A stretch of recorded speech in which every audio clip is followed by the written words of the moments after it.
Dyma'r Dyn Gwahanglwyfus Diolchgar. Dyma Iesu, helo, sy'n fab Duw ac yn achubwr y byd.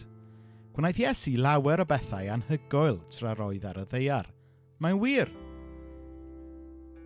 Un diwrnod roedd yn teithio i Jerusalem ac yn mynd trwy bentref pan ddaeth 10 dyn yn dioddau gyda'r gwahanglwyf ato. Nawr, yn yr amser roedd Iesu'n byw, roedd y gwahanglwyf yn salwch ofnadwy ac roedd modd ei ddal yn hawdd iawn. Oherwydd hyn, anfonwyd pobl efo'r gwahanglwyf tu allan i'r trefi a'r pentrefi yn bell o bawb arall. Roedden nhw'n cael ei galw yn aflan a budur ac nid oedd unrhyw un eisiau bod yn agos atyn nhw. Ond pan welodd y gwahanglwyfion Iesu yn dod, "Hei Iesu," fe wnaethon nhw alw arno a gofyn iddo drigarhau wrthyn nhw. Welodd Iesu nhw a dweud wrthyn nhw fynd i weld yr offeiriad. "O ie, fe wnawn ni hynny." Ac wrth iddyn nhw fynd, fe gawson nhw iachad. Roedd y gwahanglwyf wedi mynd. Hwrê!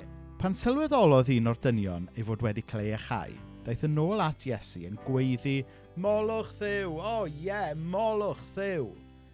Diolchodd Iesu am yr hyn yr oedd wedi wneud.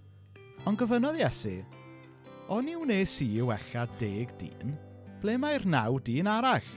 Ai dim ond y Samariad hwn sydd wedi dychwelyd i roi gogoniant i Dduw?" Yna dywedodd Iesu wrth y dyn, "Cod a dos ar dy daith, mae dy ffydd wedi dy iachau." Ac felly cafodd y dyn ei iachau oherwydd bod ganddo ffydd, ac roedd yn ddiolchgar am yr hyn roedd Iesu wedi wneud drosto.